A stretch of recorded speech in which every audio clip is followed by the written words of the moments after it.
Hi, thank you for staying this long. I know that it's me standing between you and a pint of beer, and so I'll try to make it as entertaining as possible. So, KML is what is KML? If you put that into your favorite search engine, you get back a bunch of responses, and I will give you my answer. KML is a presentation language. For the geeks amongst you, it's an object model for the visualization, the geographic visualization of data. It's often said in our corner of the world that 80% of all information has some kind of spatial component. It belongs somewhere on the Earth. And that's essentially what we're trying to build.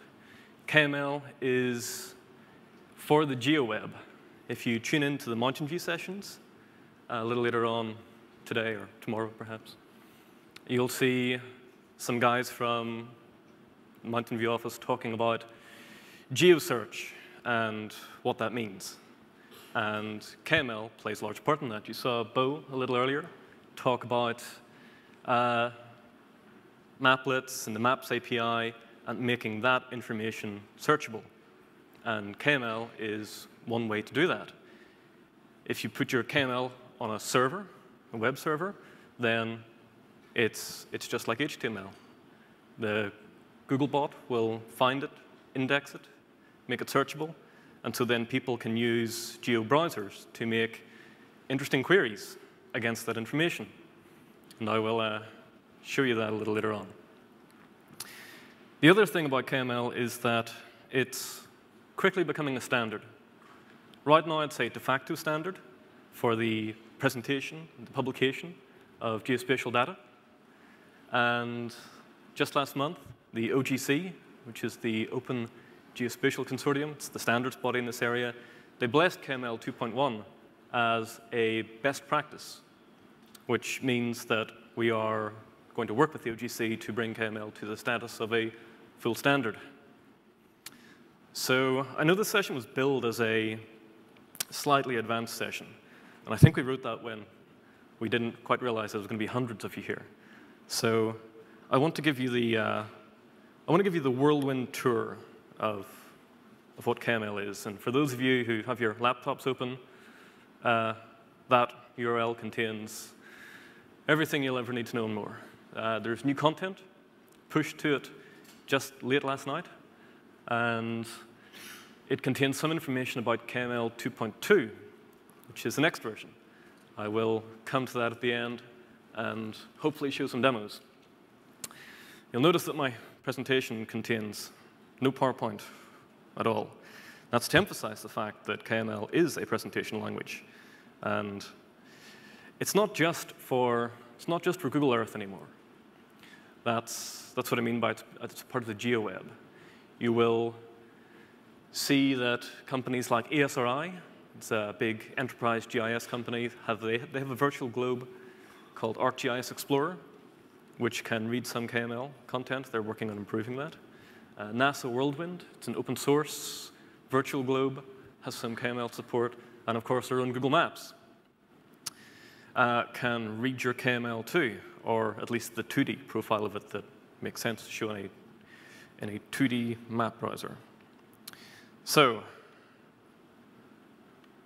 let's talk a little more about the bones of KML. This is the hello world of KML. We pronounce it hello Earth. And if I put that code into a text editor, that's what it looks like. It's an XML markup language. We have the XML namespace. We have the XML declaration. We have the KML namespace. And we have a place mark. Place mark has a point, which is where it belongs in the ground.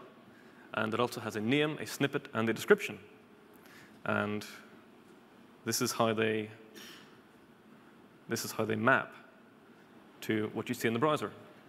On the right, you have the 3D view, and on the left, you have the list view. And the 3D view contains an icon and a label, and on the left, we have a label and some text. And if I click on the balloon, we can see the difference. This appears in the balloon, and on the left, the text below it says this appears in the list view. And if we go back and look at the code, the snippet is this appears in the list view, and the description is this appears in the balloon. And what I'm going to do is present the KML tutorial. If I can find my place. This is the KML website, as it was just a couple of hours ago. And if you click on KML samples, you will be able to download this.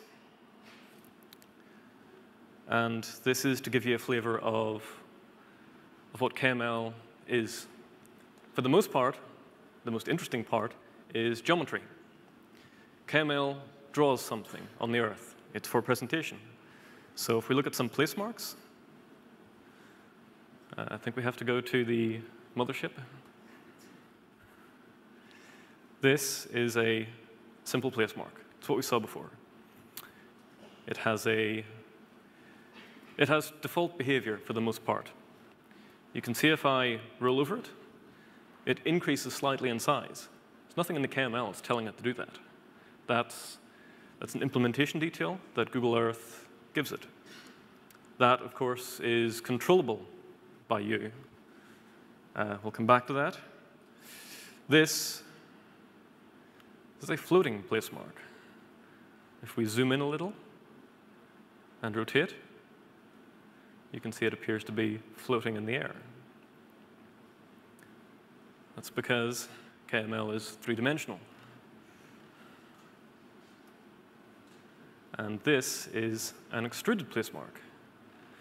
That is a floating place mark that also has a tail that tethers it to the ground. And if we look at the code for this one, here's a developer tip. You can save this out. You could go to Save As and save it out as KML onto your disk, then look at what generates it. Or you can copy. And if we copy that and go to a text editor and paste it, that's what we were looking at. Google Earth helpfully gives you a document wrapper around it. But this is the meat of what you were looking at. We can see that the place mark, again, has a point. And the point has two extra things other than the coordinates. It has an altitude mode, and it has an extrusion tag. The altitude mode in this case is relative to ground. Before, where it didn't have any, what you were seeing was clamped. If you don't specify anything, it puts it on the surface of the Earth, and it sticks it to the terrain.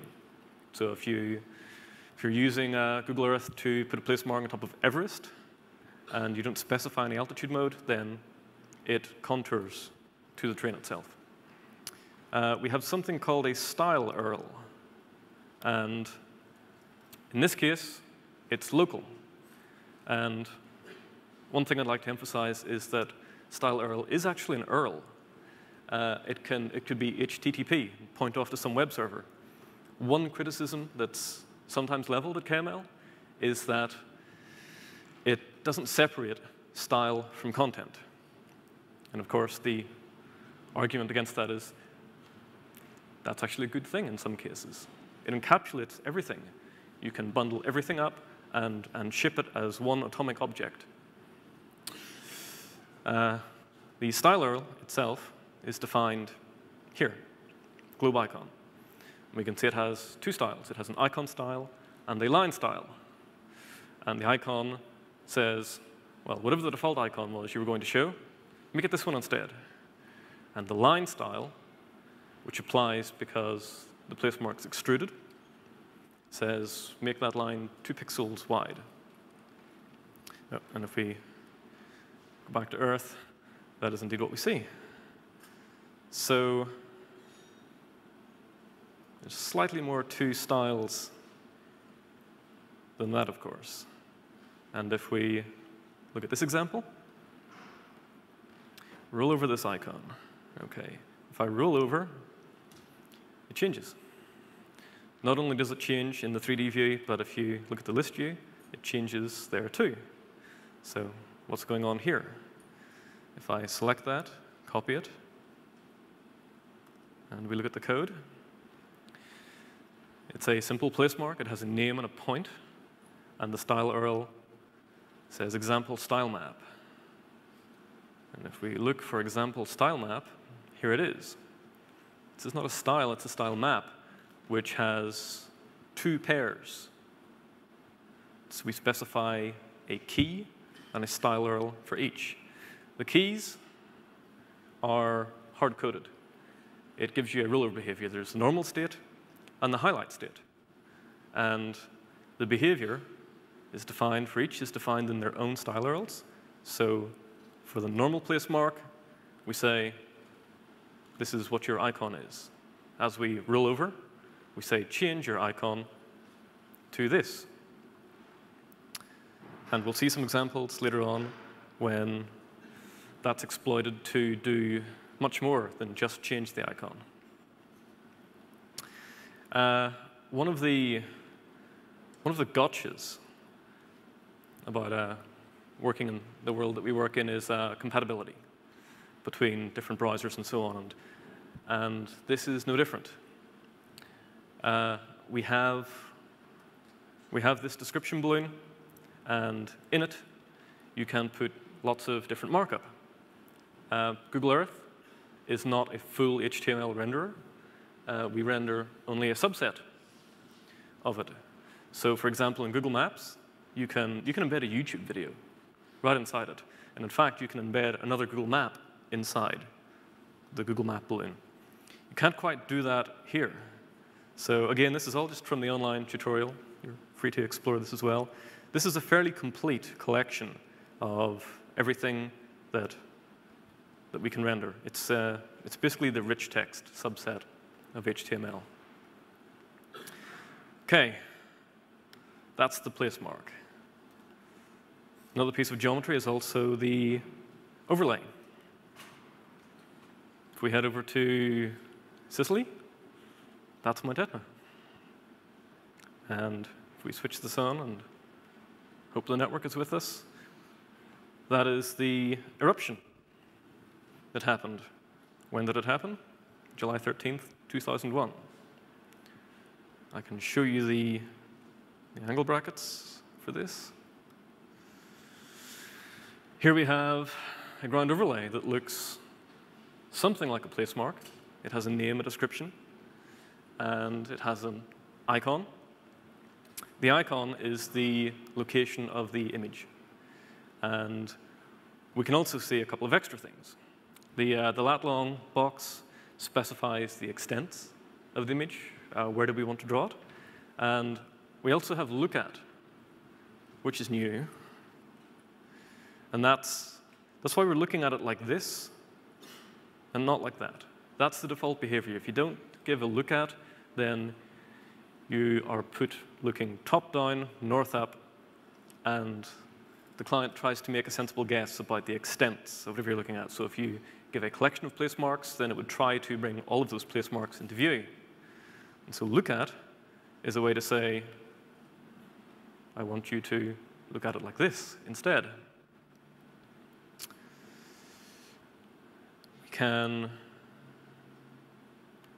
We can show what we meant by the lat long box. If I zoom out just a little, you can edit your KML with Google Earth, of course. You can adjust the extents of the image. You can adjust the rotation. And you can also adjust the altitude of the image as well. We will see a scener example of that in a little bit. That's one type of overlay. Another type of overlay is the screen overlay, which is don't draw it on the earth, draw it on the screen. You can see we have the copyrights here, the Google logo here, and this little navigator up here. They're sort of examples of screen overlays. we could put a pair of crosshairs in the center of the screen. And as we move around, they stay where they are. If we want to go and look at that code, that's what a screen overlay looks like. It's sort of like a place mark, sort of like a ground overlay. It has name and description. Like a ground overlay, it has an icon. But now we have overlays, XY, screen XY, and rotation. What we're saying is map this point on the image, which is the overlay XY, to this point on the screen. And in this case, it is the center of both. If we wanted to do it by pixels, these X units and Y units can also be pixels for precise positioning. Fractional means we can do stuff like dynamic positioning. This is at the top of the screen. If I shrink the window, it stays with it.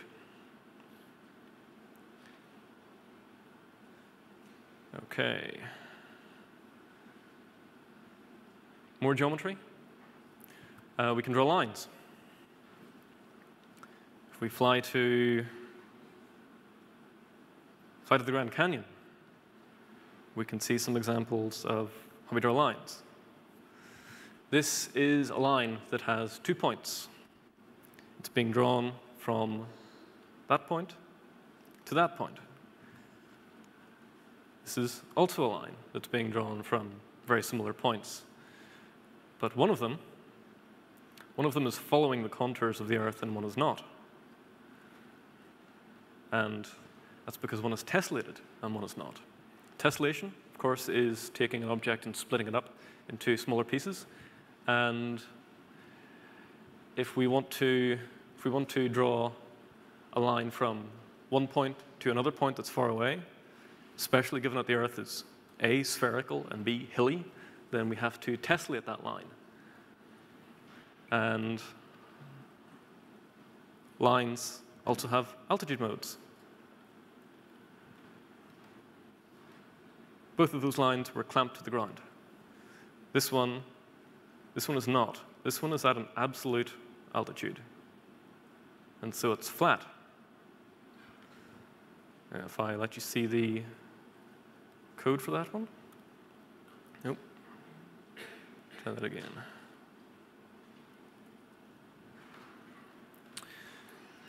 This is the line string. Line string belongs in place mark. And that's because a place mark, the place mark that was a point in the ground, that's a place mark with a point. The line string is a place mark that has a line. I'm building up to something. This is the third point I want to make, which is KML has a lot of structure. And this is the altitude mode, which is absolute, and the coordinates for it. Just like we can with points, it's just a piece of geometry. We can also extrude a line. And in this case, you're seeing a styled line as well.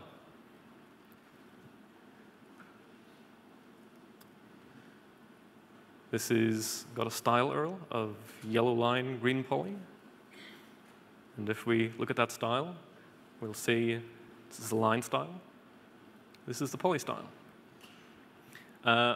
It's easy to miss, I guess, when you're reading the spec, but beware that the order of those colors, it's not the HTML, web, RGB you're used to. It's the other way around. It's BGR.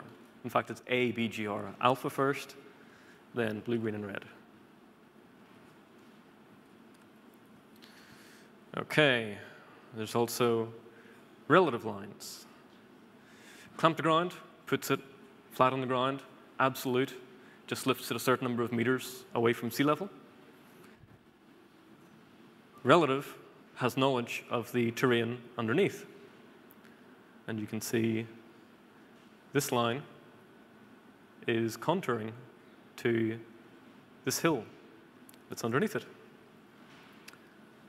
And again, there's relative extruded. You can go through this yourself, of course. So, paths. The final piece of geometry that we draw is the polygon. Polygons are either 2-dimensional or 2.5-dimensional.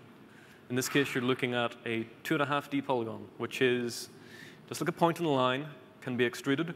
Polygons can also be extruded. So if you extrude a line, if you extrude a point, you get a line. If you extrude a line, you get a wall. And if you extrude a flat polygon, you get a 3-dimensional cube-like object. And if we switch that one off,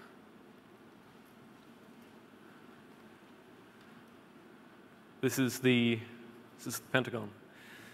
I'm an artist, I know. If we look at the code for this one, we can see the hole in the middle. Here's the outer boundary with a linear ring and its coordinates, and the inner boundary to define this inner hole. And you can have as many inner holes within an outer boundary as you like, of course. So you've seen a bunch of styling there of everything in this in the 3D view. You can also style this list view. And for developers who are hopefully sharing this content with a lot of people, this one's important. And the internal development, and the motivation to do it came from watching people use it. So if we consider this folder, it has 4 place marks in it. So we can fly to where they are. This is the KML developer zone out here. This is the default behavior for the list view. You're looking at a list style. And the list item type in this case is check. If we copy and paste, let's try copying that one. All right. It has a default list style. And what this means is that anyone can uncheck and check the parent folder. You can control the visibility of each item. That's what we all are used to. However, this can cause some problems because a lot of KML is programmatically generated, and what you'll find is people putting hundreds and thousands of points into a single folder. And what if the contents of the folder are a bunch of overlays, each of which is a couple of megs large? What you don't want, if I turn on one overlay and turn on another, let's turn this one off. What you don't want anyone doing is hitting that parent checkbox and turning everything in the folder on underneath it. That's not going to lead to anything good. The default behavior of Earth, if any of the children are checked, checking on the parent turns them off. That's just default behavior. Because this has a list item type of check off only, if I click on this parent item, I can't turn all of them on. That's useful to know. This one, if I turn it on, those place marks are still there. However, this doesn't have a little arrow beside it such that I can turn all of them on. That's because it has a list item type of check hide children. So if there's no reason for anyone to take your folder full of hundreds or thousands of items and expand it, that's what you use. And it's useful because in this list view, as you can see, you've got very limited amount of space to work with here. And more importantly, the user, who is likely not as skilled as you, has got even less space to work with. So that's the whirlwind tour of KML. And what good is it, you might ask yourself? What are people doing with it? Here's one example. This is the USGS publishes earthquakes, and they become live really quickly. And I live, if only there was a way to show you where I live. I live right here in the San Francisco Bay Area, which is, has a lot of earthquakes happening in it. And if we find, this is the old world. When an earthquake happens, the USGS's sensors pick it up. A lot of magic happens, and it plots them on this map. And of course, the first thing I want to do every time I see this map is I click it and I try to drag it, and nothing happens. The USGS also publishes this data in KML form. And this is what it looks like.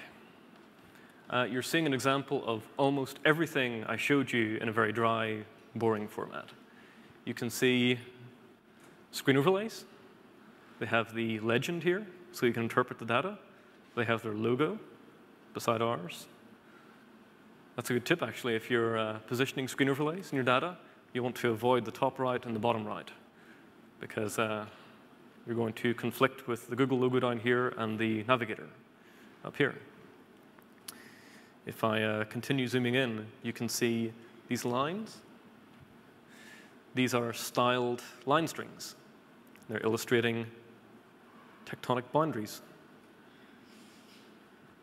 If I zoom in even further, we can see that my wife has had no earthquakes in the past hour and none in the past day. However, there was one in the past week out here, and it's not very far away.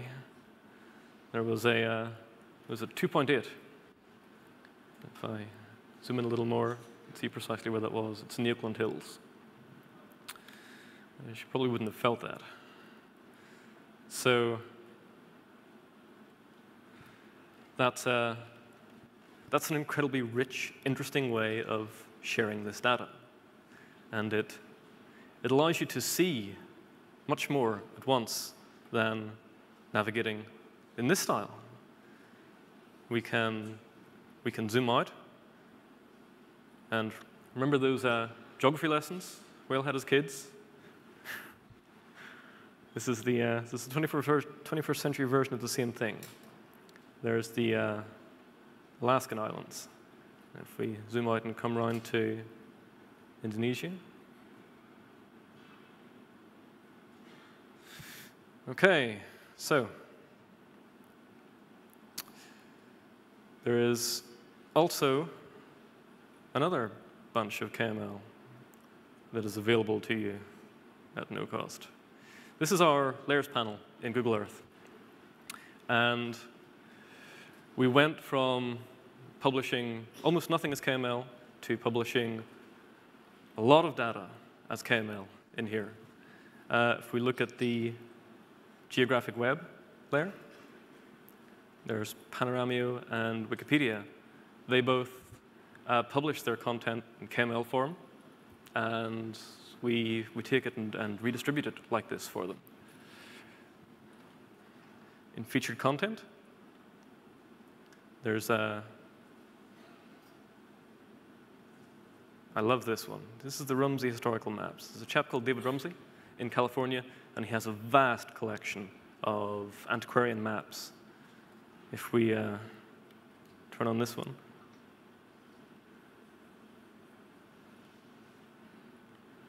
depending on how the network's feeling, there we go.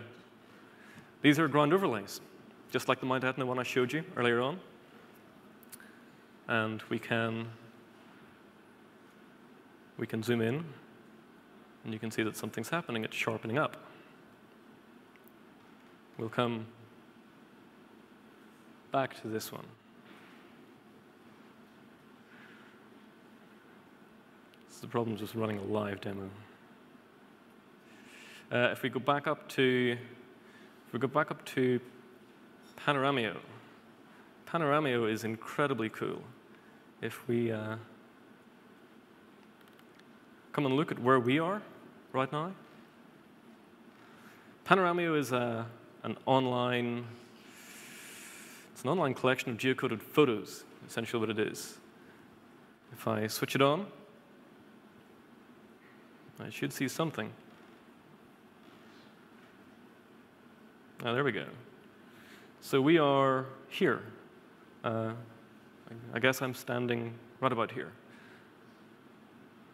And if I pop this, I think that's that wall right over there. You can go almost anywhere in the world. And if you have this layer switched on, you will see lots of incredibly interesting content like this. This, in a way, is also part of the GeoWeb. It's the 80% of information having a spatial component. Almost every photograph was taken somewhere on Earth. Wouldn't it be cool to browse photographs with a different kind of browser like this? Okay.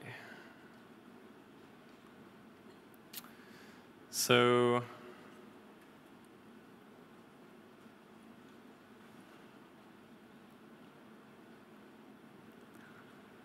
this is the town of Greensburg in Kansas.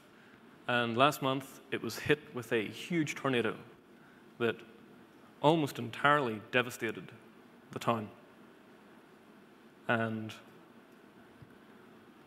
to aid rescue workers and aid workers, we got the latest imagery from our satellite providers, and we published it very quickly. And one of the difficulties of working with something the size of Google Earth, we have an immense amount of data, is it's difficult to republish that entire data set. We try to update the imagery as often as we can, but it's not as often as we would like, or as you would like. But to get data out as quickly as possible, we simply published it in KML. This is what we produced.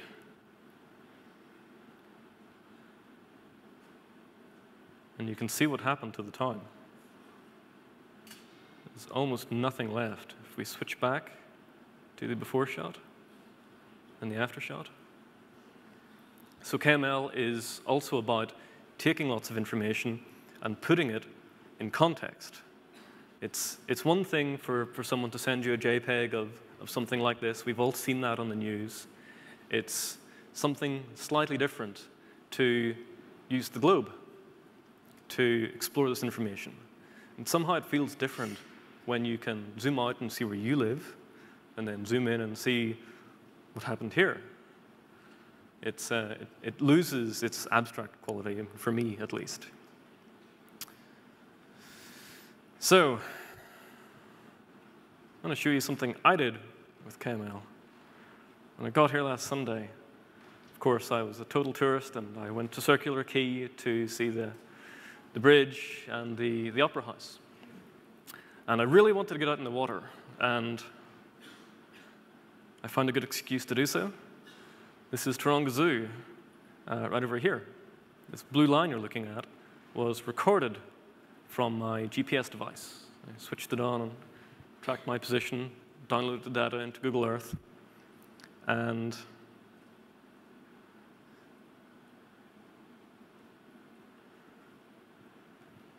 that was more or less my journey right there. So how am I doing that? If we take this entire file and load it in here, there's an awful lot of data. But we'll see some interesting things. If we come down to look at the place marks, here's a place mark, and there's its description. And here's the interesting part. It is a timestamp. So every feature in KML can have a time as well. And a useful implementation of KML, like Google Earth, will do something interesting with that data. Again, it's about KML as a presentation format. It's for publication.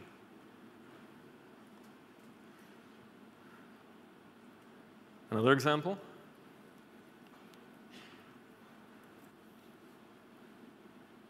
Let's go back here. This is the states and the order in which they were admitted to the Union. And I can grab this time slider and drag it out. And you can see nothing much happens from 1912 until about 1959, when Alaska and Hawaii became part. So when we're coming up with this, we always wonder,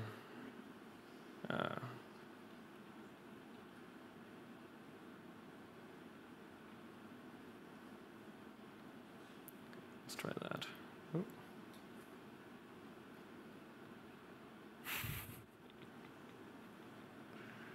Let's try this again. We always wonder if we're doing the right thing. Aha, okay. And we of course, had lots of ideas about how time could be used, and lots of really cool ideas about how this could find its way into real-world data, and illustrate and educate, and of course, you guys had different ideas. The bug you saw at the start, that was the secret to how that's done. This is a guy called Barnaby at the Google Earth community that's always doing crazy stuff like this. If I expand out the time slider, you can see that it's really just a lot. It's about 100 different models, each of which has a different timestamp, and he's just relying on Google Earth to animate that. So everything you've seen so far has been static content. It's mostly sitting here on my local machine, and it's just got loaded. These little icons, folders with the little bulbs underneath them, these are network links, and this is what takes KML it makes it incredibly powerful. You can have a network link that points at your own machine, which is what I'm doing now.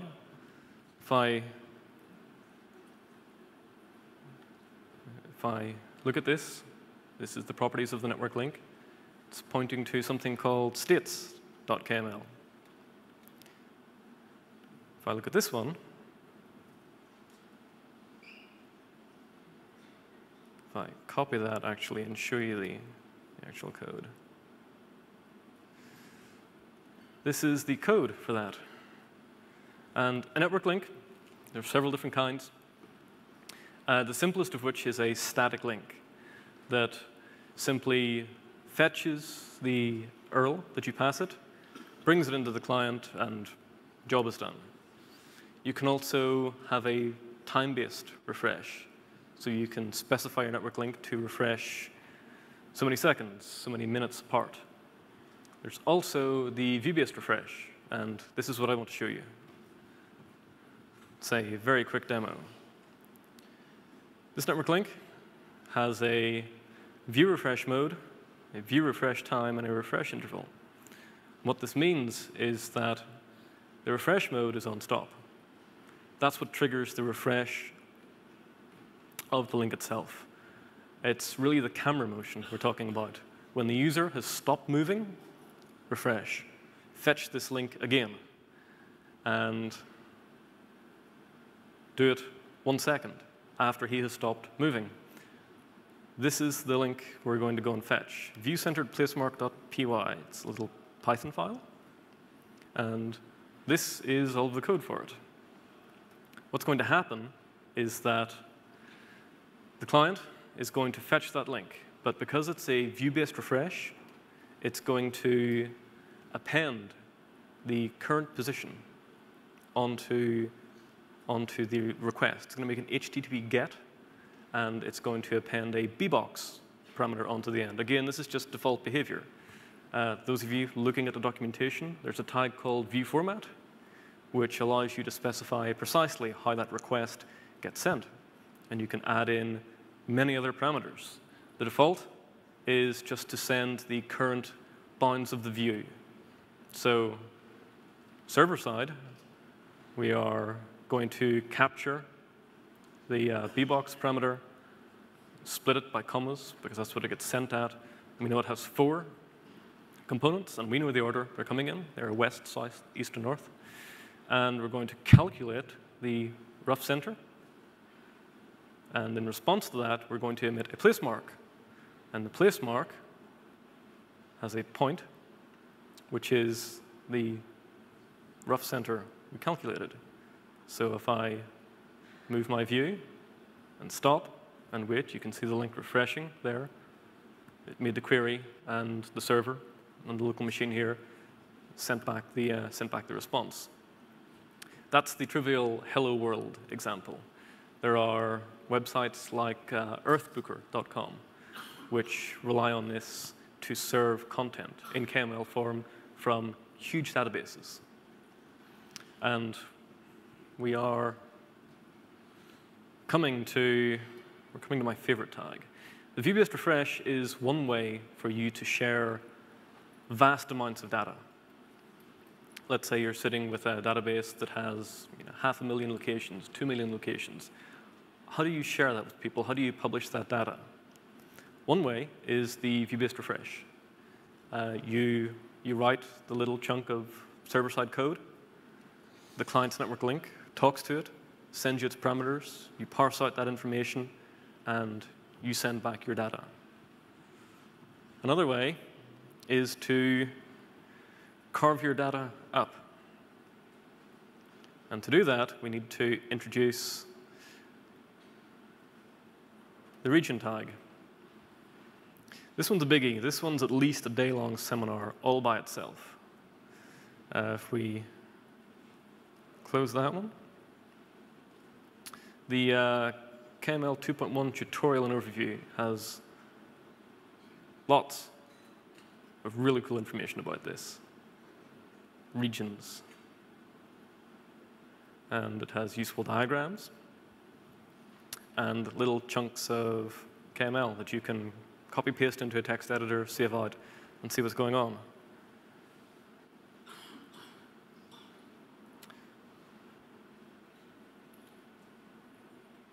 So I'm going to show you this code.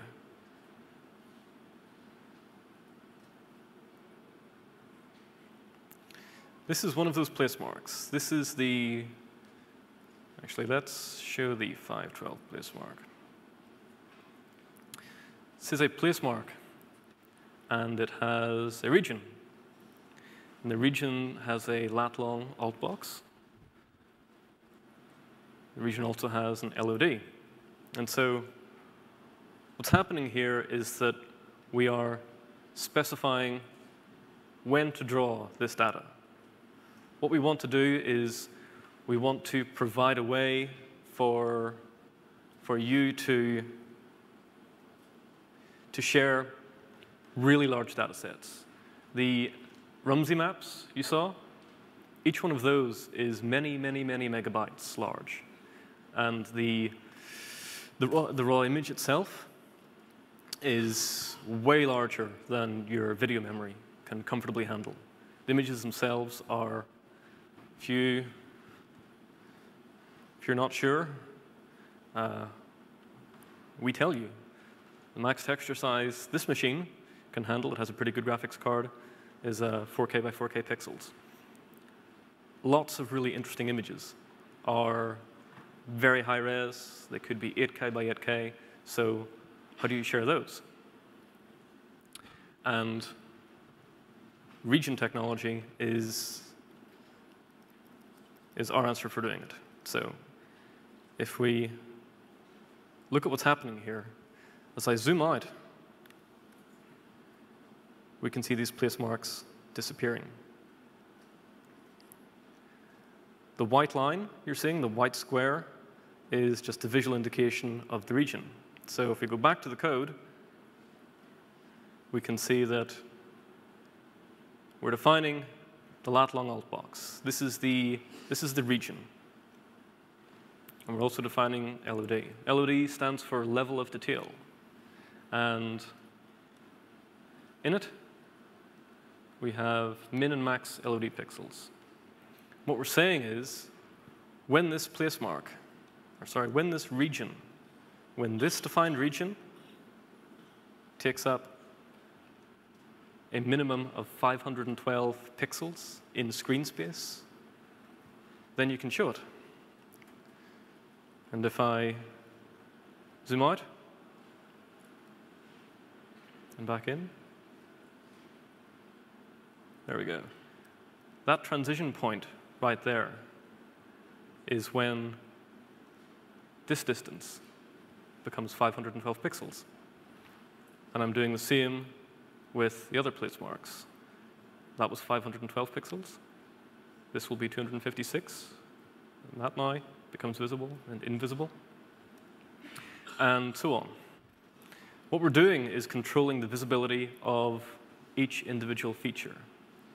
And the next step is to imagine, what if we're not controlling place marks? What if we're controlling the visibility of network links?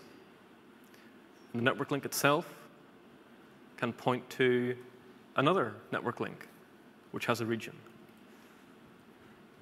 No programming language is ever fun until you get to recursion, right? So, well, come to that one in just a minute. I want to show you something else that's important. Regions. If we go back to this one for just a second, it's important to realize that the 3D nature of what's going on means that it's maybe a little unintuitive at first to realize that if I tilt this view, the 512 pixel image will drop out of view. Why is that? That's because we are taking the projected area of the region itself. A colleague of mine likes to say that this 3D stuff, it's all just a big trick. It's a game. Your screen is actually two-dimensional. So we want to do interesting things like show buildings. And we want the building to be visible in a tilted view. Well, you just saw that when you tilt, the area of the screen you can see does that and eventually becomes 0. So regions are three-dimensional. There's a min and a max altitude. And this is a model of the United Nations building in New York. And it's controlled by a region.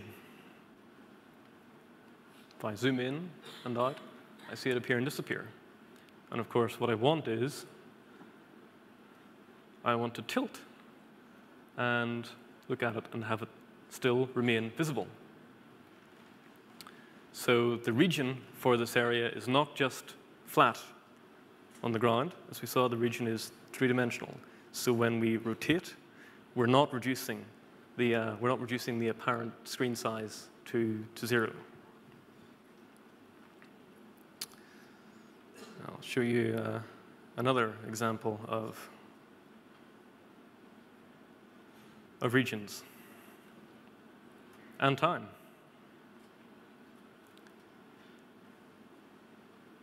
This is a series of regionated cloud images. And they're also illustrating the property I mentioned earlier. If we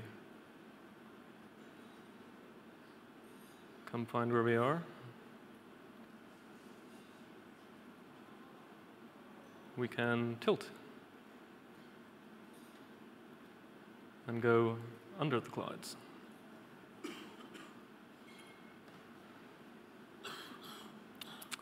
Okay, so all of this is building up to my key point for you guys, developers. This region technology, in my own humble opinion, is absolutely one of the most important things about KML. And it's very important that, that you get it. And to help you, we have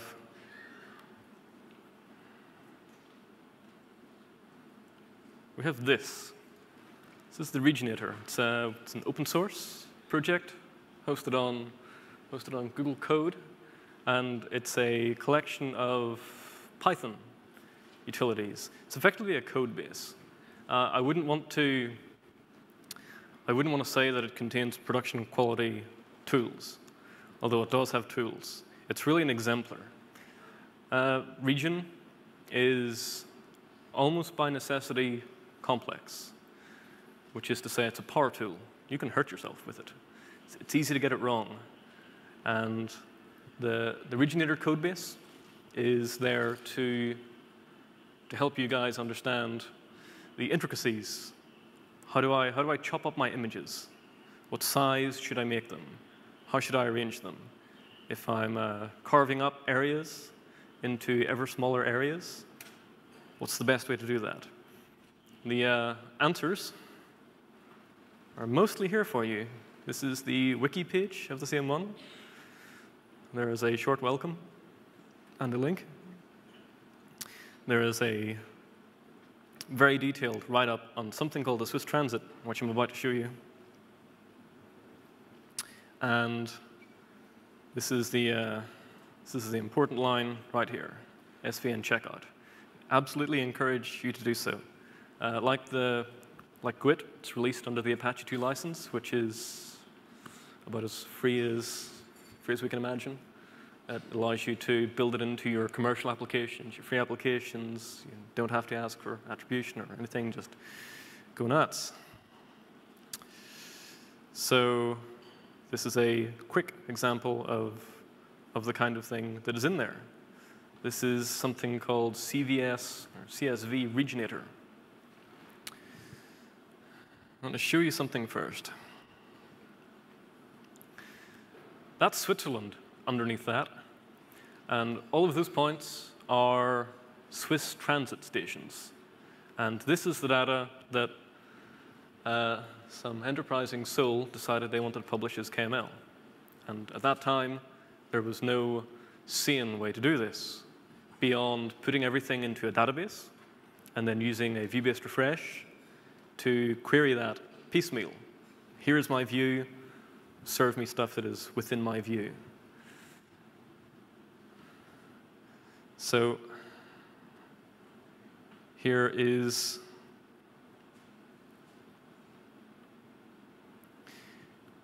that same data set. And if I zoom in a little, I can see more data come in. And if I visit this interesting lake, I can see even more data come in. So what's happening here? What's happening is, if I come back up to the top and turn on my debug toolkit, let's just turn on the boxes to start with. This is the top-level region, this white line. And as we zoom in, what will happen is, as we come closer, we're going to trigger a couple more boxes. So really what's going on there is, as we zoom in, we're controlling the visibility of a network link and a bunch of points. And as we zoom in to each of these boxes in turn,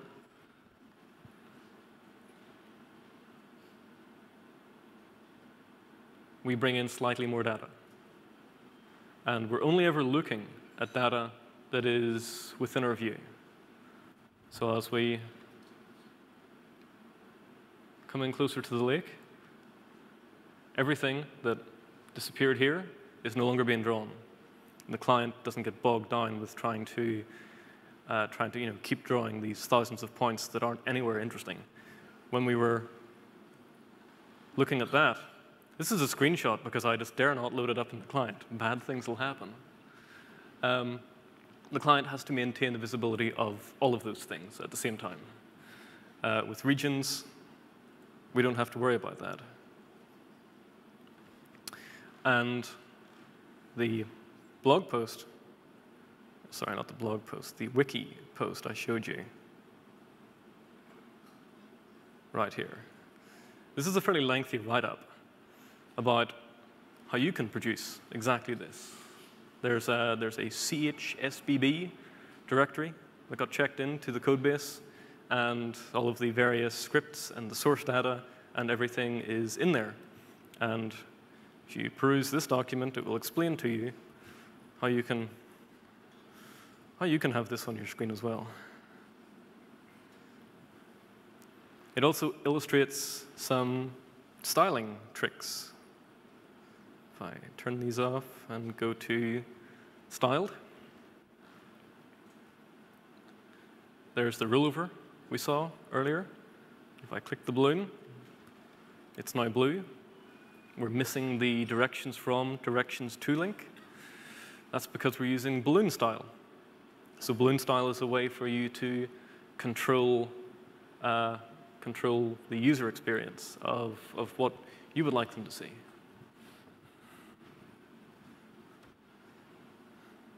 There is also multi-geometry, which I skipped over. Multi-geometry is a way of combining geometry into one and associating line strings and points together. For example, what's happening here is that I'm controlling the visibility of these lines.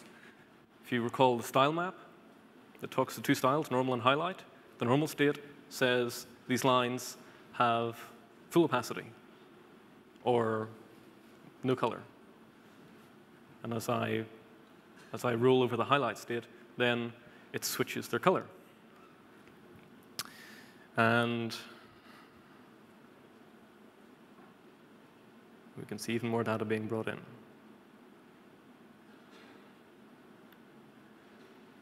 What was happening as we zoomed in was we were ordering these points by the number of stations that connect to each. The CSV regionator script shows you how to do that. In fact, that's what it does. OK. So that is essentially KML 2.1. That's the whistle-stop tour.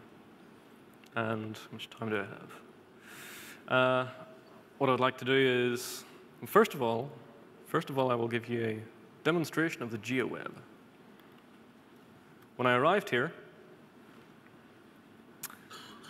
I saw this huge tower in Sydney. It's clearly the tallest building there.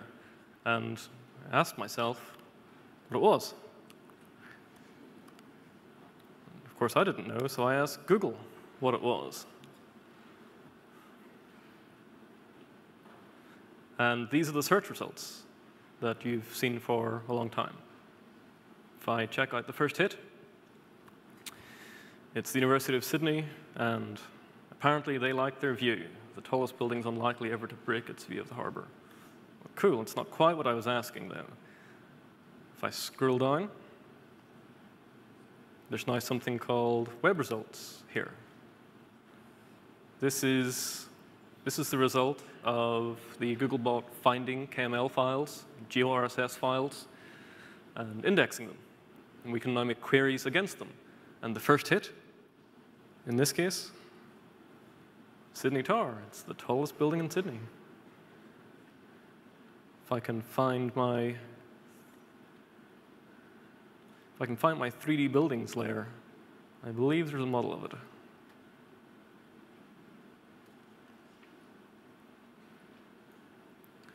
There we go. That's precisely what I was asking. There's a couple more hits.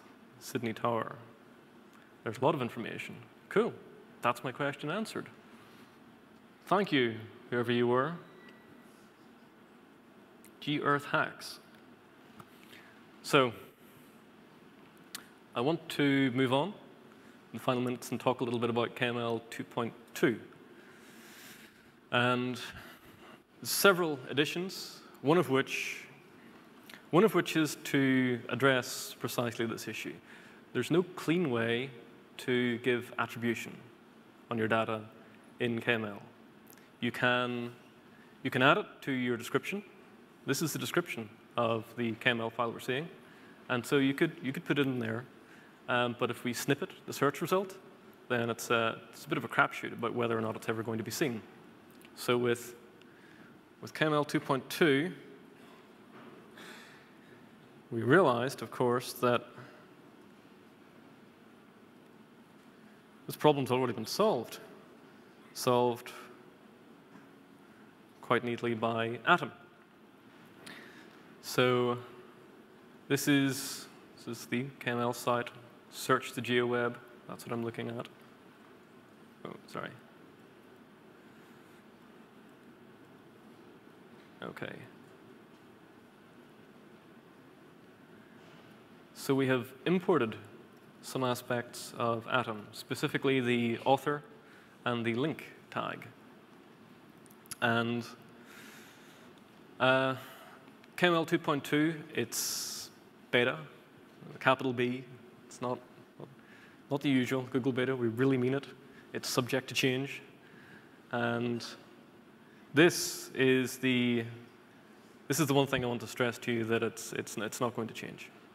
We are absolutely encouraging you to do this, as long as you have the correct namespace in your document. See if I can zoom in a little. As long as you have the correct namespace in your document, all will be well. Google Maps, Google Earth will be backwards compatible. Clients that can only read KML 2.1 will be totally fine with this. And if you tune into the Mountain View sessions later on, you'll hear much more about this and how we're going to use this information to give better attribution in GeoSearch and to provide link backs from the discovered KML file and GeoRSS files back to your website. So essentially, it's a way to help you guys drive more content to your sites. So what else is new in KML 2.2? If I come over to this one, see, we really mean the beta part. There's a couple of new things here. This, I didn't show at the start.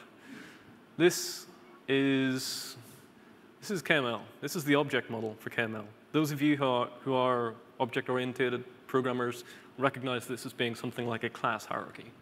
So have an object, space class, feature inherits from that, and then overlay, and photo overlay, and network link, place marks, overlays. They're all features. They all share things in common. And they all have their own particular qualities. One new one is camera. Camera is a new abstract view. So whereas with a look at defines a point on the ground. And the position of you, the viewer, is defined by the vector given by the tilt, the heading, and the range from that point. That's completely fine. But what if you want to look at something that's not necessarily on the ground? What if you were outside the United Nations and you wanted to give somebody the experience of putting the camera on the ground and looking up at the building? You can't do that with look at. So that's what camera's for. Camera is a full 6 degree of freedom model. Gives you tilt, roll, and heading, in addition to the lat, long, and alt of the camera position itself. So instead of defining the position of what we're looking at, we're defining the position of the thing doing the looking.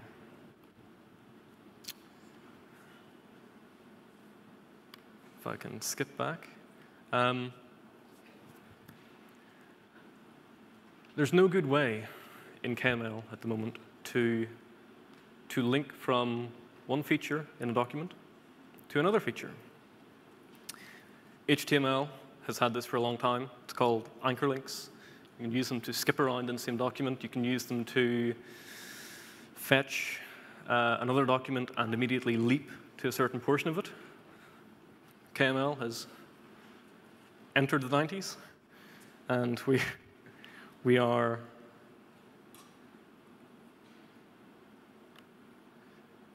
let me see. I should say that I have been using an internal experimental build of the client to do most of this. A couple of little quirks you saw were artifacts of that. And I want to show you feature links. Please consider this, everything you're about to see for the next few minutes, just our way of sharing our thinking with you. You can't get a client that does this right now. And really, it's nothing more than these are interesting problems, and we're trying to share with you how we're thinking about those, how we're trying to solve them. So, feature links. If I click on Park, okay, that's the one. This has links, not to different documents, but to items within the same document. This seems like the most obvious thing in the world to all of you web HTML guys. It's a brand new thing for KML. I can, oh, actually, I see. I'm going to have to quit out of this for just a moment. I lied. I was actually using the public version of Google Earth. I'm going to bring out my highly experimental build right now. So, feature level links. Right now you can, in a description balloon, you can say, ahref http foo.kml. And what will happen is your web browser will be launched to take care of fetching that. And if your computer is configured correctly, then the right things will happen. That's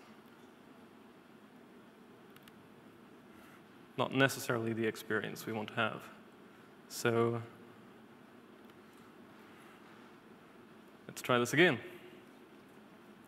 If I click on this and go to soccer field, cool. So now we're here. And as I pull back and forth, you can see that this little KML file is using a region to control the visibility of this guy. This also allows us to link directly. If I show you the KML for this particular one,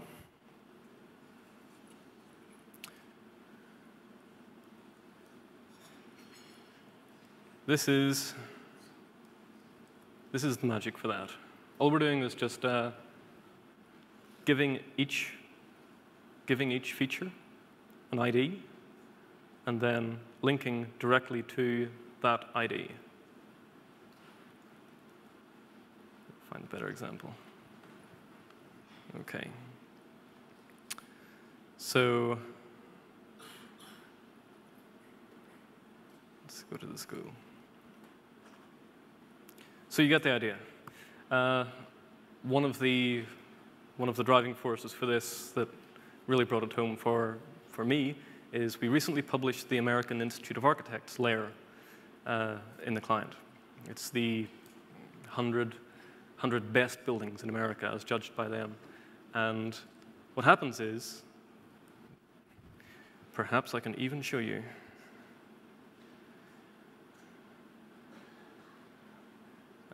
It's featured content, and if I turn on this American Institute of Architects layer and find my way to America, let's zoom in a little bit. OK. There we go. This is the kind of content we see. And if we fly down, we will see the building itself. And the images are taking a little while to load. What this doesn't tell you anywhere is this image, when it loads, will be a number.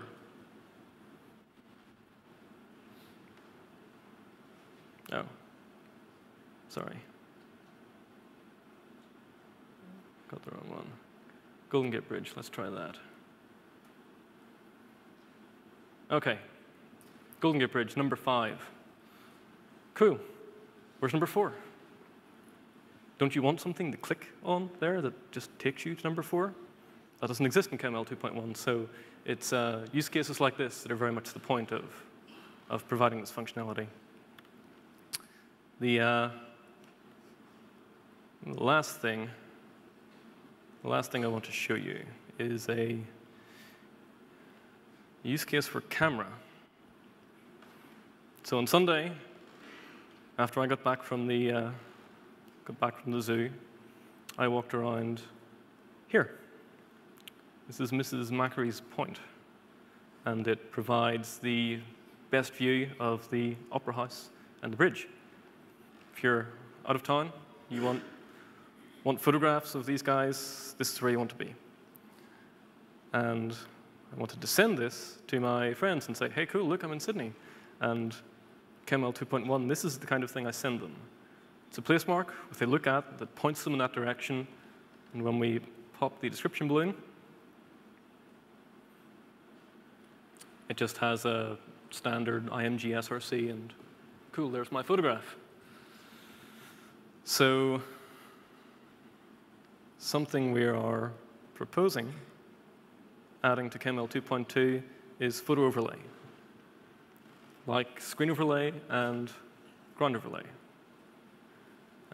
You can see that it has a shape, and it has a view volume, because what we really want to do is to take this image and just put it right there in front of people. Isn't that really the most interesting thing to do? So one way to imagine doing that is something like this. It's a 3D version of that photograph.